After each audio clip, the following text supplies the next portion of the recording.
महाशास्त्र श्री आचार्य उमा स्वामी जी महाराज द्वारा विरचित है।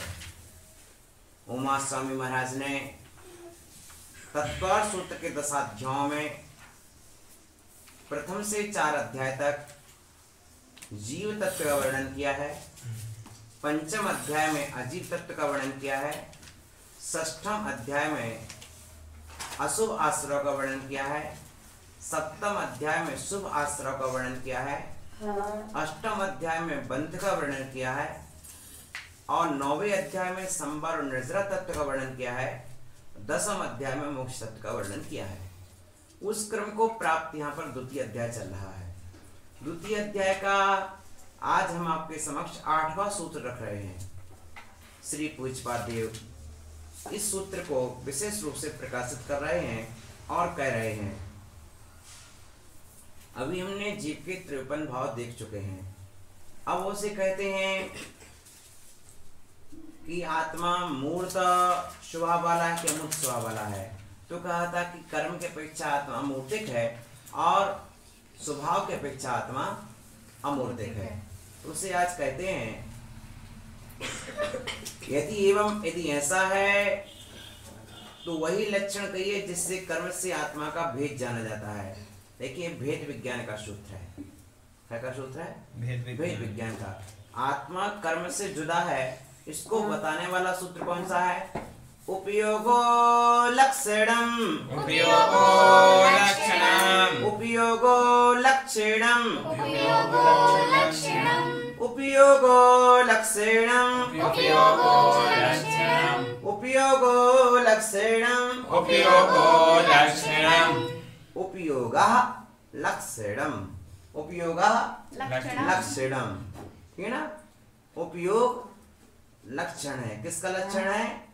जीव का लक्षण है। किसका लक्षण? उपयोग जीव का लक्षण है। किसका लक्षण है? जीव का लक्षण है। ठीक है ना? सा उपयोगो द्विविधा, वह उपयोग 2 प्रकार का है। कितने प्रकार का है? 2 प्रकार का है। सा उपयोगो द्विविधा, वह उपयोग 2 प्रकार का है। अब यहाँ पर देखिए उपयोग शब्द पुल्लिंग का है। अब यहाँ पर देखिए सा के बाद क्या आ गया? स्वर आ गया। सा का यहाँ पर विसर्ग का लोप हो गया। क्या हो गया? विसर्ग का लोप। हाँ, अपरो लोपो एनस्वरी अम्बा। ठीक है ना? आ के अलावा जब कोई भी स्वर आ जाता है तो क्या होता है? विसर्ग का लोप हो जाता है। अपरो लोपो एनस्वरी अम्बा। ठीक है ना? आ से भिन्न कोई भी स्वर आ जाए, आकार से भिन्न कोई भी स्वर आ जाता है तो विसर्ग का लोप हो जाता है। इसलिए सा के पश्चात उ आया है उपयोग का, इसलिए विसर्ग का लोप हो गया। सह उपयोगः, सह अच्छा उपयोगो लक्षणम, वह उपयोग। ठीक है ना? उपयोग जीव का लक्षण है। जीवस्य लक्षणम उपयोगः। किसका लक्षण है ये? जीव का। अधिकार किसका चल रहा है? जीव का। तो लक्षण किसका हुआ? जीव का। क्या लक्षण हुआ? उपयोगः। उपयोगः कर्ता। ठीक है ना? जीवस्य उपयोगा, जीव का उपयोग। जीव से षष्ठी हुई। ठीक है ना? और संबंध किससे हुआ? उपयोग से। ठीक है ना? जीवस्य उपयोगः, जीव का उपयोग। उपयोग किसका है? जीव का। वह क्या है? लक्षण है। उपयोग जीव का लक्षण है। जीवस्य उपयोगा लक्षणम, जीवस्य लक्षणम उपयोगा। जीव का लक्षण उपयोग है। आत्मा का लक्षण उपयोग है। विभास्वर सागर जी, आत्मा का लक्षण उपयोग है। उभय निमित्त वसात। देखिए सुंदर परिभाषा है, समीचीन परिभाषा देखिए उपयोग की। उभय निमित्त वसात। उभय निमित्त कौन? 2 निमित्त हो गए, अंतरंग निमित्त और बहिरंग निमित्त। अंतरंग निमित्त और बहिरंग निमित्त। उभय निमित्त वसात। ठीक है ना? उभय निमित्त के वश से, अंतरंग निमित्त और बहिरंग कारण के वश से। ठीक है ना? उत्पद्यमाना, जो उत्पन्न होता है। ठीक है ना? जो अंतरंग और बहिरंग दोनों प्रकार के निमित्तों से होता है। ठीक है ना? पहली बात, जब भी उपयोग रचेगा तो 2 निमित्त बनेंगे, अंतरंग निमित्त और बहिरंग निमित्त। उभय निमित्त वसात उत्पद्यमाना।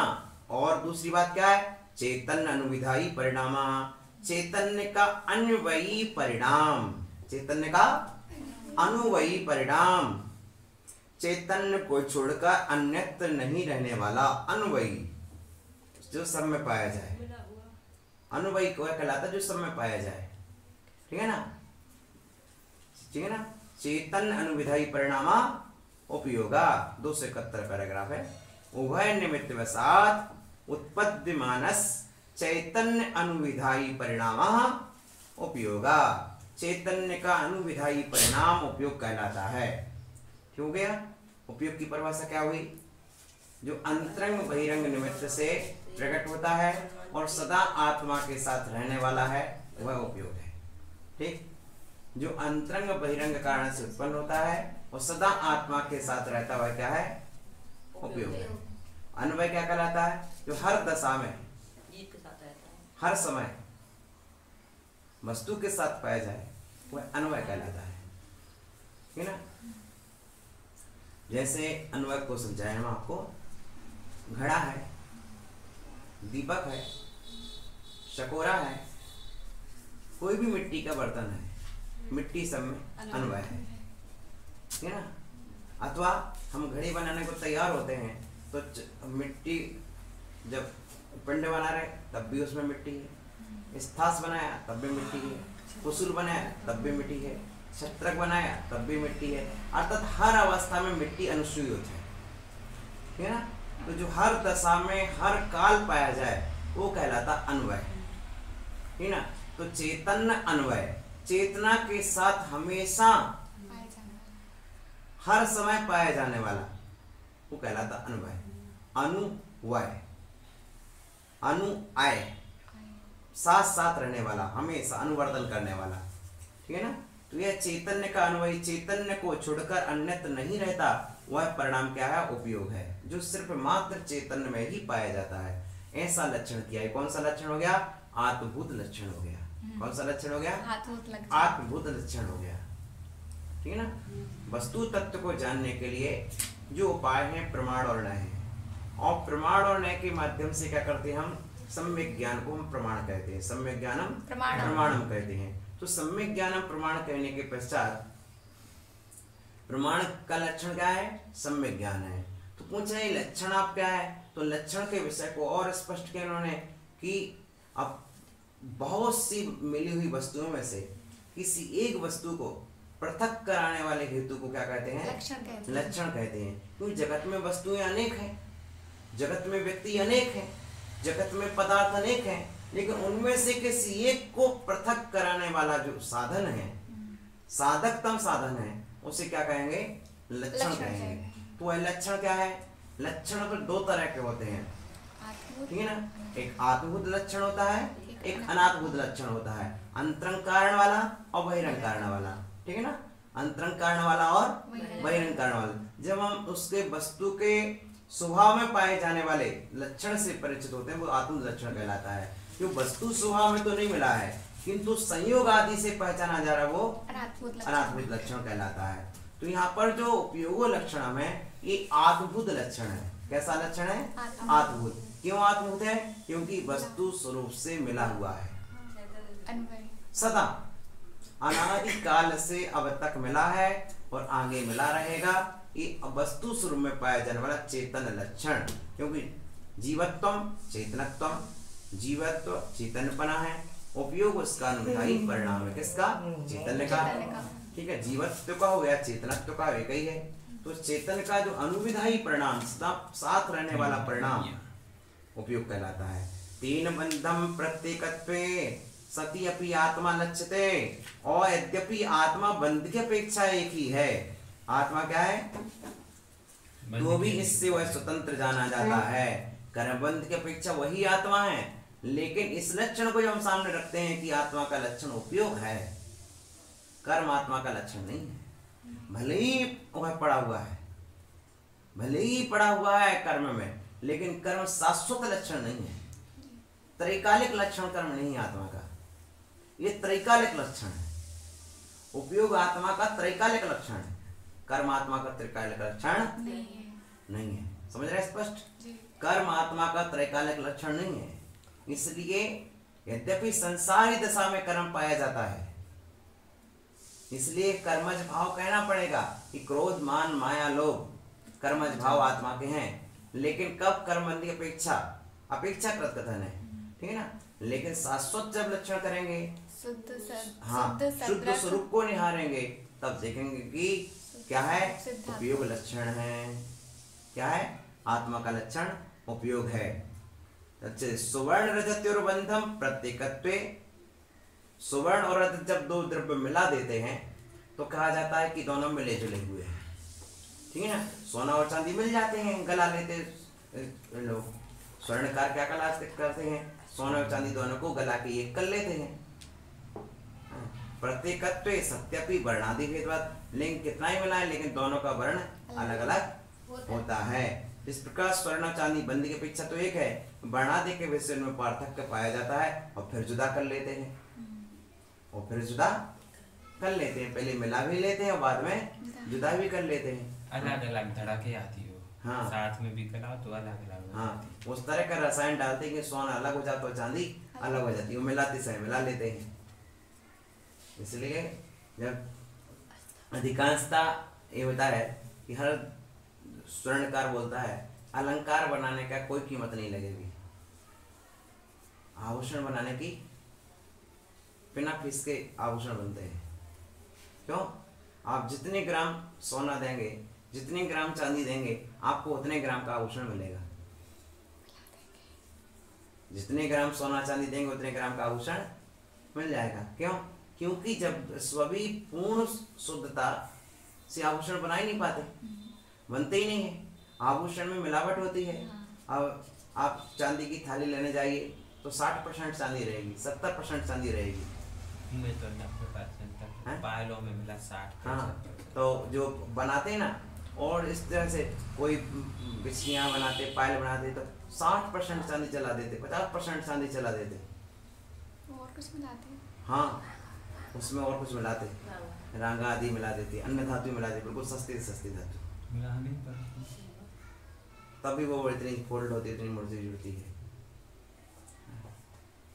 और फिर जो बिक्री होती है तो बता देते हैं कि चांदी का रेट क्या है भैया, ये देखो, आप तो इस पर देख लो टीवी पर क्या दिखा रहा है, वो 40,000, पेपर में पढ़ लो आप 40,000 का रेट है चांदी का, और हम आपको खरीद में तो दे रहे, क्यों दे रहे, हमारे तो कुछ समय पुराने की खरीद हुई है। तो ये, लेकिन वो तथ्य नहीं बताती कि इसमें आखिर हमने क्या मिलाया है। अब जो 40 की दे रहा है वो उनको लिए 25 की पड़ी हुई है बनाने के बाद। तो इस तरह से होता है। इसलिए जब एक जगह इस पर स्वर्णकार के यहाँ छापा पड़ा तो स्वर्णकार ने बताया कि हमारे यहाँ 10 किलो सोना है। स्वर्णकार ने क्या बताया, 10 किलो सोना है। लेकिन जब छापा, कंपनी ने उसको छापा डाला तो उसको ज्यादा सोना मिला, 14-15 किलो सोना मिला, 14 किलो करीब सोना मिला। तो इस पर चर्चा हुई, तो लेकिन दोनों अब इस पर ये कह रहा है कि हम ईमानदार हैं, वो कह रहा है हम छापा वाले कह रहे हैं हम ईमानदार हैं। अब दोनों पर केस चला तो जीता, क्योंकि भाई हमारा, हमने जो बेचेंगे उसमें यदि आप कहते 14 किलो हैं तो आप मेरा सोना बेच दीजिए, हम तैयार हैं ना। आप किसी को भी बेच दीजिए, आप किसी को भी बेच दीजिए सोना। यदि वो 14 किलो की कीमत देता तो हम सरकार को 4 किलो का पैसा हम सरकार को दे देंगे, और यदि 10 किलो का पैसा देता है तो आप हमारा पूरा का पूरा वापस करिए, क्योंकि उसमें हमने मेहनत भी की हुई है। तो ये होता है कि इस तरह से सोना चांदी के व्यापार में अनजान लोग रहते हैं। ये कपड़े की तरह नहीं है, ये कपड़े की सिलाई की तरह है। इसलिए कपड़े की सिलाई वाला एक्स्ट्रा पैसा मांगता है, लेकिन सोना चांदी के आभूषण बनाने एक्स्ट्रा पैसा नहीं मांगते। पैसा उससे भी सस्ता, मूल रेट से सस्ता दे देंगे कि मूल में तोला सोना इतने का, तोला लोगे तो इतने का, और आभूषण लोगे तो सस्ता। अब उनका कांच भी है ना, तो कांच भी सोने के रेट में बिकता है। स्वर्णकार के यहाँ का कांच भी सोने के रेट में बिक जाता है। उसने एक कांच लगा दिया तो वो सोने के रेट में जाना है। चांदी भी तो वही सोने के रेट में जाना है, इसलिए हीरा नहीं लगाएगा। हीरा नहीं लगाएगा क्या भैया? लगाएगा क्या? मीना लगाता। हाँ, कांच की मीना लगा देता है। रत्नी वगैरह लगाती तो। हाँ, पत्थर ही सारे पत्थर की सरथा सही पत्थर है तो पत्थरों को लगा देते हैं और लगाते के वो रेट सोने के रेट में चला जाता है। अब सामान महिलाएं जाएंगी, ये खरीद ला फिर कितने का कांच लगे और कोई पता ही नहीं रहता। कोई रत्नी तो सोने से भी है। हाँ, वो अलग है, भिन्न है, वो नहीं लगाएंगे। वो भिन्नता है। तो इस तरह से माने बता रहे कि उनकी भिन्नता ही रहती है और जो वो रहते हैं ना उनको अलग से ही वो रखते हैं, फिर उनकी वैल्यू उनकी कीमत अलग ही रखते हैं। इस तरह से बताने का तात्पर्य है कि सोने के साथ में लगा हुआ जुड़ा हुआ कांच भी सोने के तुल्य भी रहता है। सोने के रंगों में नाना रंग बनाएंगे तब तो सुंदरता अलग बनेगी। तो उसमें कई बार तो कलर भी जो है ना, कलर भी उसी रूप में बन जाता है। पक्का कलर है और पक्का कलर उसी रूप सोने के भाव बिकता है कलर भी है। अब जब वो वापस ही वही सीढ़ी उतरे और वापस कहो वापस ले ले तो फिर वो बट्टा काट करके पूरा ले, क्योंकि वो भनस थोड़ी खरीद लेगा वो उस रूम में दूसरा दुकानदार। इसलिए सोना चांदी द्वारा जब बिकते हैं तो वापसी बट्टा काट के बिकते हैं। इसलिए सोना चांदी अलंकार कौन रखता है ना, वो लोग दुकानदार सीधा बिस्किट रखते हैं, शुद्ध बिस्किट खरीदते भी बिस्किट है और रखते भी वही है। हो गया। तो शुद्ध अनुभव क्या है? जो सम दशाओं में पाया जा रहा है, ठीक है। सोने की अंगूठी है तो उसमें भी सोना है, हार है तो उसमें भी सोना है, चूड़ी है तो उसमें भी सोना है, जो भी सोने के आभूषण उसमें सोना है वो अनुभव हो गया, ठीक है ना। आत्मा जिस भी पर्याय में जाएगी उस आत्मा के साथ उसका उपयोग साथ रहेगा, ज्ञान दर्शन साथ में ही रहेगा, ये अनुभव हो गया, ठीक है ना। इस प्रकार स्वर्ण और चांदी बंदी की अपेक्षा तो एक देखी जाती है, लेकिन तो भी वर्ण आदि के विषय में पृथकपना पाया जाता है। ऐसा समझना चाहिए कि कर्म बंदी की अपेक्षा तो आत्मा और कर्म एक है, लेकिन फिर भी जब देखोगे तो उपयोग की अपेक्षा दोनों भिन्न भिन्न है। ना कभी एक थे, ना कभी एक है, ना सदा एक रहेंगे, वह जुदे हो जाएंगे, क्योंकि अनंत आनंद सिद्धों ने इस प्रैक्टिकल को करके दिखा दिया है और वे जुदी करके मोक्ष चले गए, ठीक है ना। इस तरह से विषय को अपन ने देखा। सा और कितने प्रकार का है? तद भेद प्रदर्शनार्थम है, उसके भेद करने के लिए कहते हैं। सा द्विविधोष्ट चतुर्भेदा सा द्विविधोष्ट चतुर्भेदा सह माने वह कौन उपयोग, चर्चा किसकी चल रही है? उपयोग की चल रही है ना। सा द्विविधा वह उपयोग, द्विविधा दो प्रकार का। अष्ट, अब विधा के बाद क्या शब्द आया था? अष्ट आया था। तो विध में भी स्वर था आ और अष्ट में भी आ है और दो के बीच में विसर्ग आ गया। जब दो आकारों के बीच में विसर्ग आता है तो विसर्ग को क्या हो जाता है? ऊ हो जाता है और वर्ण से ऊ हो जाता है फिर, ठीक है ना। तो विधोष्ट हो गया, ठीक है ना, इस तरह से। और ये तो परापदांति लोप प्रकार से आकर लोप हो गया, तो क्या हो गया? द्विविधोष्ट चतुर्भेदा, चार भेद वाला है। वह उपयोग दो प्रकार का है, पहले उपयोग के 8 भेद हैं और दूसरे वाले उपयोग के 4 भेद हैं, ठीक है ना। सा उपयोगो द्विविधा, वह उपयोग दो प्रकार का है। विद शब्द का है प्रकारवाची, विद शब्द का है प्रकारवाची। ज्ञानोपयोगो दर्शनोपयोगस्येति, ज्ञानोपयोगः। अब ज्ञान उपयोग के बाद गा के बाद क्या रहा? दा रहा है, और दा क्या है? घोष है, और घोष के कारण विसर्ग को हो गया। अब ये बात समझने की है, ज्ञानोपयोग के बाद दर्शनोपयोग है, ठीक है ना। और विसर्ग में था, दर्शनोपयोग में भी विसर्ग था, लेकिन क्या रहा? चार रहा, इसलिए ताला बसा हो गया। ज्ञानोपयोगो दर्शनोपयोगस्येति, ज्ञानोपयोग और दर्शनोपयोग। ज्ञानोपयोगः अष्टवेदा, ज्ञानोपयोग के कितने वेद हैं? 8 वेद हैं। कितने वेद हैं? 8 वेद हैं। कौन कौन है? मति ज्ञानम, श्रुति ज्ञानम, अवधि ज्ञानम, मनप्रिय ज्ञानम, केवल ज्ञानम, मति अज्ञानम, श्रुत अज्ञानम, विभंग ज्ञानम, ठीक है ना। देखिए, मति ज्ञान पहला वेद है, श्रुत ज्ञान दूसरा वेद है, अवधि ज्ञान तीसरा वेद है, मनप्रिय ज्ञान चौथा वेद है, केवल ज्ञान 5वां वेद है, मति अज्ञान 6वां वेद है, श्रुत अज्ञान सातवां भेद है। और जिसे हम आप लोग अवधि ज्ञान बोलते हैं ना, वो अवधि ज्ञान शब्द आता जब सम्यक होता तो अवधि ज्ञान, और मिथ्या होता तो विभंग ज्ञान।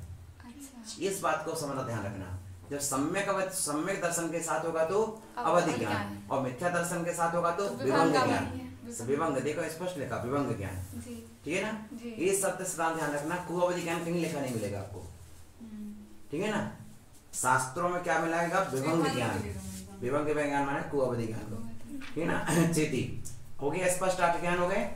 ज्ञान शब्द नपुंसक लेंगे, इसलिए सब में मति ज्ञानम, श्रुत ज्ञानम, अवधि ज्ञानम, मनप्रेय ज्ञानम, केवल ज्ञानम, मत्य ज्ञानम, श्रुता ज्ञानम, विभंग ज्ञानम, चेती। हो गया 8 वेद।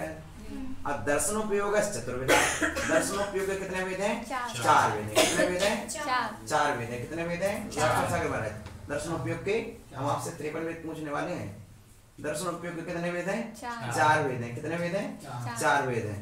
चक्षुर दर्शनम, अचक्षु दर्शनम, अवधि दर्शनम, केवल दर्शनम। चक्षु दर्शन, अचक्षु दर्शन, अवधि दर्शन, केवल दर्शन, ठीक है ना। अब चा इति, चा पहले चक्षु दर्शन और अचक्षु दर्शन और अवधि दर्शन और केवल दर्शन। इस प्रकार तयो कथम भेदा।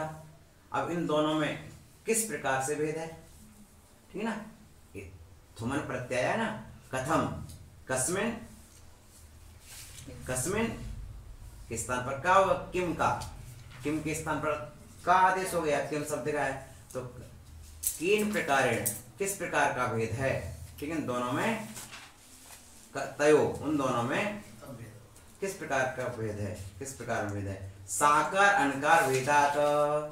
ज्ञानोपयोग दर्शनों का क्या भेद है? कहते हैं हाँ, साकार, साकार अनाकार, साकार और अनाकार, साकार और अनाकार का भेद होने से साकार अनाकार भेदात भेदा। साकार अनाकार का भेद होने से इन दोनों में भेद है। अब कौन साकार है, कौन अनाकार है? साकारम ज्ञानम, साकारम ज्ञानम, साकारम ज्ञानम, साकारम ज्ञानम, तनु बेटा, साकारम ज्ञानम, अनाकारम दर्शनम, साकारम ज्ञानम, अनाकारम दर्शनम। साकार कौन है? ज्ञानोपयोग साकार उपयोग है, और दर्शनोपयोग अनाकार उपयोग है। साकार ज्ञान को कहा है और दर्शन को निराकार कहा है, ठीक है ना। तच्छदमस्तेषु क्रमेण वर्तते। अब तत् छदमस्तेषु, छदमस्थों में, छदमस्त जीव। अब प्रश्न आ गया, छदमस्त कौन कहलाते हैं? छदमस्त कौन कहलाते हैं सिद्धश्री बेटा? छदमस्त कौन कहलाते हैं? छद्म मन कहलाता अज्ञान, औदैक अज्ञान भाव में जो स्थित है ऐसे, ठीक है ना। 12वें गुणस्थान तक के जीव छद्मस्त कहलाते हैं। कहाँ तक के जीव? 12वें गुणस्थान तक के जीव छद्मस्त कहलाते हैं। स्पष्ट हो गया? छद्म माने अज्ञान, छद्म माने अज्ञान, अज्ञान में स्थित है उन्हें छद्मस्त कहते हैं। जो किसमें है? अज्ञान में स्थित हैं, और 12वें गुणस्थान तक अज्ञान भाव पाया जाता है। औदैक अज्ञान पढ़ा आपने? औदैक अज्ञान कहाँ तक है? जब तक केवल ज्ञान प्रकट नहीं हुआ उसके पूर्व अवस्था को क्या कहते हैं? अज्ञान कहते हैं। और इसलिए 12वें गुणस्थान तक अज्ञान है। उसे छद्मस्त, तीर्थंकरों के साथ छद्मस्त काल, तो उनके 6वें गुणस्थान से लेकर के मुनि अवस्था से लेकर के पूरा काल उनको छद्मस्त काल। चरणन युग में छद्मस्त काल मुनि दशा से लेकर जब तक केवल ज्ञान प्रकट नहीं हुआ तब तक। लेकिन यहाँ पर जो काल है छद्मस्त काल आएगा, सुनो बेटा, ये आगम है, तो यहाँ पर क्या बचा चाहेगी? छद्म माने अज्ञान, तो अज्ञान छद्मस्तेषु, ठीक है ना। छद्मस्थों में क्रम से होते हैं, अपन सब छद्मस्त हैं, मैंने संसार जितने जीव हैं, ठीक है ना। इसमें तो अपन सबको ले लेंगे। छद्मस्तेषु क्रमेण वर्तते। छद्मस्तों में क्रम से होते हैं। पहले कौन सा होता है? दर्शनोपयोग, फिर होता है ज्ञानोपयोग। निरावरणेषु, अब क्या कहते हैं? द्रव्य संग्रह की गाथा पढ़ी आपने? दंसणे पुब्बमनानम चदुमत्तमनन ध्वनियो वे योगा जुगमं जन्मा केवली नाहि जुगमते दोवी। निरावरणेषु, जिनको निरावरण है, अर्थात जिनके ज्ञानावरण और दर्शनावरण नहीं है, निरावरण हो गए हैं, पर्दा हट गए हैं, आवरण नहीं है। निरावरणेषु, निरावरणों में, ऐसे केवलियों में युगपत एक साथ, पूर्व काल भाविनोपि, कैसे पूर्व काल भाविनोपि, यद्यपि दर्शन पहले होता है तो भी श्रेष्ठ क्या है, अच्छा क्या हो गया, आवरण जीव युगपत होते हैं, युगपत, यहाँ बात पूरी हो गई। निरावरणेषु युगपत, बस यहाँ बात फुल स्टॉप हो गई, है ना, स्पष्ट हो गया। छदमस्तेषु क्रमेण वर्तते, छदमस्तों में क्रम से होते हैं, निरावरणेषु युगपत, निरावरणों में युगपत। निरावरण कौन है, अनंत भगवान, सिद्ध भगवान, ठीक है ना, 13वें गुण स्थान, 14वें गुण स्थान और सिद्ध भगवान निरावरण है। दर्शन और ज्ञान एक साथ होंगे, किनको, अनंत भगवान, हाँ युगपत होंगे एक साथ, हाँ, और छदमस्तों को क्रम पहले दर्शनोपयोग होगा, फिर ज्ञानोपयोग होगा, ऐसा क्रम से होगा, क्रम पूरा होगा। पूर्व काल भाविनापि दर्शनात् ज्ञानस्य प्रागुपन्यासा। अब देखिए, यद्यपि दर्शन पहले होता है तो भी श्रेष्ठ होने के कारण सूत्र में ज्ञान को दर्शन से पहले रखा। आप पढ़ रहे हैं, अपन जब चर्चा कर रहे थे कि ज्ञान दर्शन को हम पहले बोल रहे थे, और यहाँ पर ज्ञान को पहले कहा, साकारम ज्ञानोपयोग को पहले क्यों लिखा है इन्होंने, तो आपने देखा कि पहले 8 भेद गिनाए, तो पहले ज्ञान के भेद गिनाए, फिर बाद में दर्शन के भेद गिनाए। ऐसा क्यों किया, जबकि दर्शन पहले उत्पन्न होता है, बाद में ज्ञान उत्पन्न होता है।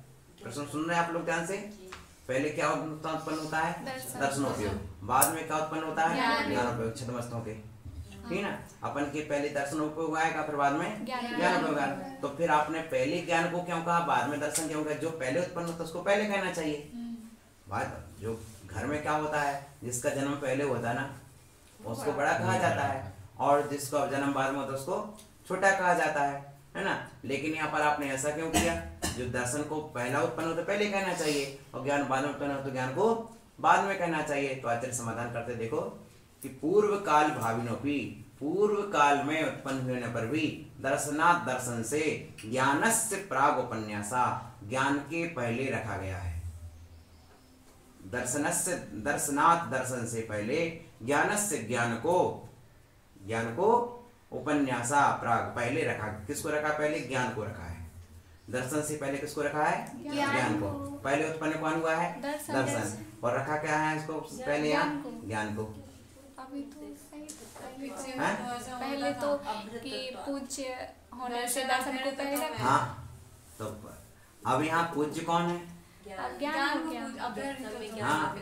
अव्यहृतत्वात्, पूज्य होने से। अब उपयोग में पूज्य कौन है, अज्ञान है। हाँ, देखिए वहाँ सम्यक दर्शन और सम्यक ज्ञान में पूज्य दर्शन है, सम्यक दर्शन है। लेकिन यहाँ पर दर्शनोपयोग और ज्ञानोपयोग की जब बात आएगी तो ज्ञान पूज्य है, ज्ञानोपयोग पूज्य है, ठीक है ना। दर्शनोपयोग तो निराकार है, उसमें तो कुछ झलका ही नहीं, कुछ आए नहीं, तो उसमें क्या बनाएंगे हम श्रद्धा, साकार है। हाँ, ज्ञान ही कराएगा हमारी श्रद्धा का अभिव्यक्ति। तो इसलिए सम्यक दर्शन में दर्शन पूजनीय, सम्यक दर्शन और सम्यक ज्ञान की मध्य जब पूज्यता का वर्णन करेंगे तो सम्यक दर्शन पूजनीय है, ठीक है ना।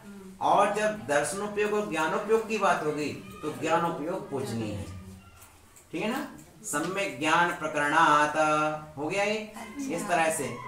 यद्यपि दर्शन पहले होता है तो भी श्रेष्ठ होने के कारण सूत्र में ज्ञान को दर्शन से पहले रखा है। पहले आपने अष्टवेद क्यों कहे, सूत्र में है ना, सा दुविधो, वह 2 प्रकार का है दुविधा। अब हम कैसे जाने 2 प्रकार कौन से हैं, तो उन्हें भेद कह दिए। अष्ट चतुर्वेदा, तो 8 वेद वाला है तो पहले ज्ञानोपयोग ले लिया, फिर 4 वेद वाला है तो बाद में दर्शनोपयोग ले लिया। तो आपने ऐसा क्यों कह दिया कि पहले ज्ञानोपयोग बाद में दर्शनोपयोग। अभी तक तो हम यही जानते थे कि पहले हमको दर्शन हुआ है, फिर बाद में हमको ज्ञान हुआ है, इसलिए जो पहले हुआ उसको पहले रखते और जो बाद में हुआ उसको बाद में रखते। लेकिन आपने कह दिया कि नहीं, ज्ञान दर्शन की अपेक्षा अधिक पूजनीय है। पर ध्यान रखना कि सम्यक दर्शन और सम्यक ज्ञान का प्रकरण नहीं है यहाँ पर दर्शनोपयोग और ज्ञानोपयोग का प्रकरण है। जब सम्यक दर्शन सम्यक ज्ञान का प्रकरण आएगा तो वहाँ सम्यक दर्शन पूजनीय है पहले, बाद में सम्यक ज्ञान है। और यहाँ पर दर्शनोपयोग ज्ञानोपयोग की बात आएगी तो ज्ञानोपयोग पूजनीय है। आगे ध्यान में, उपयोग की अपेक्षा ज्ञानोपयोग पूजनीय है। ठीक है ना।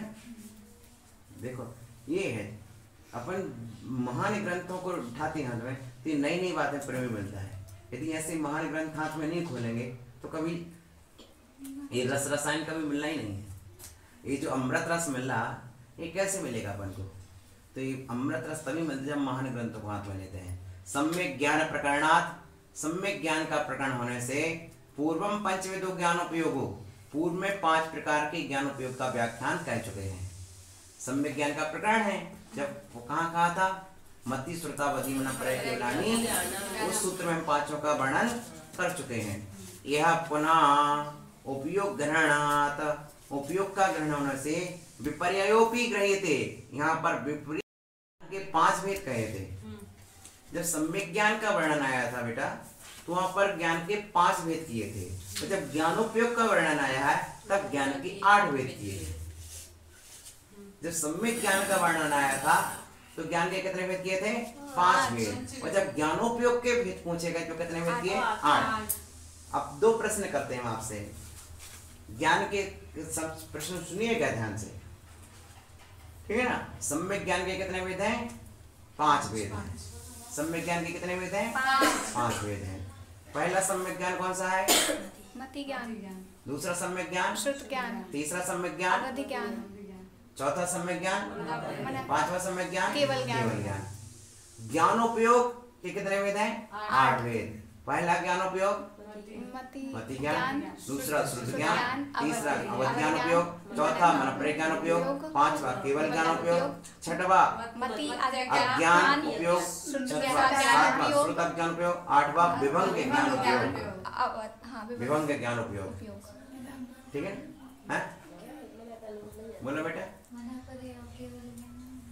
ये कभी विपरीत नहीं होते हैं, मना प्रज्ञान और केवल ज्ञान कभी विपरीत नहीं होते हैं, क्योंकि किनको तो 6वें गुण स्थान में उत्पन्न होते हैं ना, ठीक है ना। और एक कभी सम्य दर्शन के बाद ही उत्पन्न होते हैं। जो सम्य दर्शन के पहले चीज उत्पन्न हो जाती है उसमें विपरीतता रहती है, जो सम्य दर्शन के बाद उत्पन्न हुई उसमें विपरीतता नहीं आती है। तो मति ज्ञान और श्रुत ज्ञान और विभंग ज्ञान ये सम्य दर्शन के पहले की चीजें हैं, ठीक है ना, जिनमें पहले पाई जाती है। जिसको सम्य दर्शन नहीं है उसको 3 ज्ञान हो सकते हैं, मति ज्ञान, श्रुत ज्ञान, मति अज्ञान, श्रुत अज्ञान और विभंग ज्ञान, ये 3 हो सकते हैं। सम्य दर्शन में प्रकट होने पर मति ज्ञान होगा, श्रुत ज्ञान होगा, अवधि ज्ञान होगा, मन प्रज्ञान होगा।